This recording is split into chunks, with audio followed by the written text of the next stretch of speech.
ফটাহিল আৰক্ষীৰ জালত পৰিছে দুটাকৈ কুখ্যাত ডকাইত গণেশপাৰাৰ পৰা গ্ৰেপ্তাৰ কৰা হৈছে বিহাৰৰ য়ছ আহমেদ আৰু আয়ুষ ৰাজক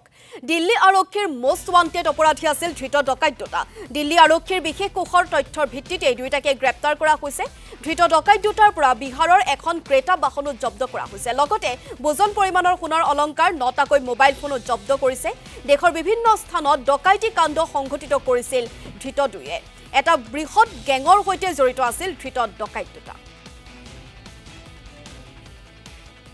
দিল্লী স্পেশাল সেলৰ আপোনাৰ case number 94/25 under section 25/8 arms act তেওঁলোকৰ এটা সেই কেস সংক্ৰান্তে মানে কি তেওঁলোকে দুজন মানুহ ইয়াত থকা বুলি মানে কি আপোনাৰ সন্দেহ কৰিছিল গণেশপাৰা আৰু সেই হিচাপে তেওঁলোকে এটা এসিস্টেন্স বিচাৰিছিল আমাৰ ফটাহিল নাম্বাৰী থানাত আৰু সেই মৰ্মে আমি ফটাহিল নাম্বাৰী থানাৰ আৰক্ষী এটা দল গঠন কৰিলোঁ টিম গঠন কৰি পেলাই আমি তেওঁলোকৰ লগত গৈ পেলাই আমি সেই দুজন মানে কি ব্যক্তিক আমি এপ্ৰিহেণ্ড কৰিলোঁ আটক কৰিলোঁ ব্যক্তি দুজন ক্ৰমে আপোনাৰ য়ছ আহমেদ আৰু পিয়ুষ ৰাজ তেওঁলোক হ'ল আপোনাৰ বিহাৰৰ হয় তেওঁলোকক আমি কৰায়ত্ব কৰিলোঁ কৰায়ত্ব কৰি পেলাই আৰু দিল্লী পুলিচক আমি গতাই দি পেলাই দিল্লী পুলিচৰ সেইখিনি আইনী প্ৰক্ৰিয়াত আমি